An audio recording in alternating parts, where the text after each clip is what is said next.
For Friday the 3rd of March. Looking forward to the weekend. Microsoft has released an out of band security updates for some memory issues.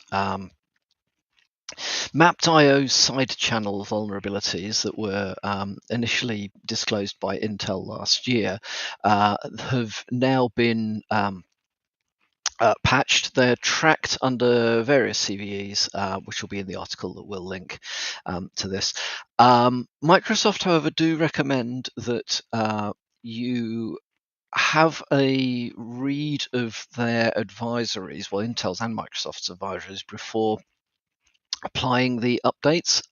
They are to be manually applied rather than sort of automatically applied as part of Windows, the normal Windows update cycles, because they can have performance issues, and some of the issues that are being addressed can't be completely resolved without disabling Intel hyperthreading technology. Which has all sorts of knock-on effects.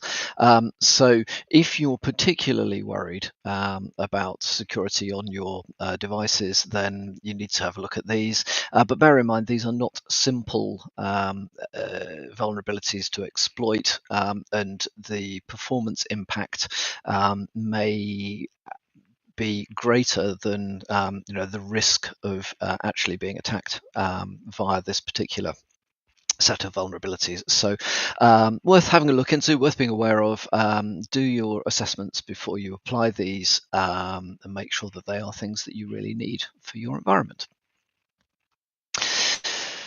The Black Lotus boot kit has been updated so that it can bypass UEFI secure boot on patched Windows 11 and other devices. So there is a very good article from Blueprint Computer that goes into quite a lot of detail around this. It relies on the exploitation of certain vulnerabilities that were announced last year. Once installed, it doesn't matter if you apply the patches. So it does things like the kit effectively installs itself in such a way that it is trusted at a very early level by in fact, but before the operating system even steps in. This is whilst the device is still controlled by firmware. It does work, apparently. It is available for $5,000 apparently on the black market. And is definitely sophisticated. I think one thing to bear in mind though is that UEFI malware is really at the other end of the scale from the majority of bits of malware that are floating around out there. It is certainly worth being aware of these threats. But they tend to be threats aimed at very specific victims by sophisticated, probably nation-state threat actors. So it is worth being aware of the fact that this stuff might be going on, but equally, if you're not in a position to do anything about it at the moment, don't panic unless you believe that you may well be being targeted by, in fact, don't panic at all. It's a silly phrase, but be aware. But if you're not being targeted by nation state type actors, APTs, the sophisticated end of the scale, it is unlikely that you're actually going to get hit by any of these. So keep an eye on it, have a read. It is good to understand how these things work. If you have not patched the particular vulnerabilities that allow the initial exploitation, definitely have a look to see what you can do about that. So just a quick one. It's hit the news that yesterday the WH Smith chain has been in the UK has been breached. It follows on from Royal Mail and JD Sports breaches as major high street chains or major organisations in the UK being targeted by cyber attack. It appears that the result of this attack has been the theft of some employee data.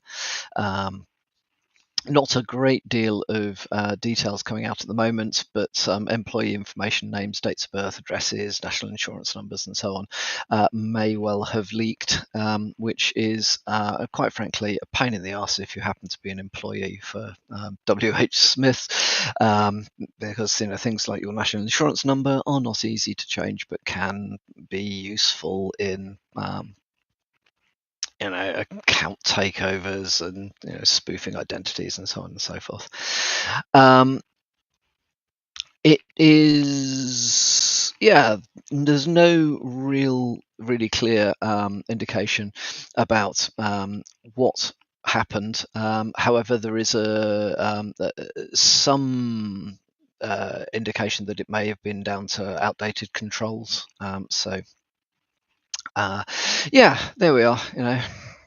Yet another. Hopefully, not too much in the way of actual interruption to business, and hopefully they'll be able to deal with the data leak situation and support their employees. Finally, from me today, there's a report from some research by Tenable that demonstrates kind of what we've all been saying. Good question. Been saying that the majority of successful attacks rely on old vulnerabilities.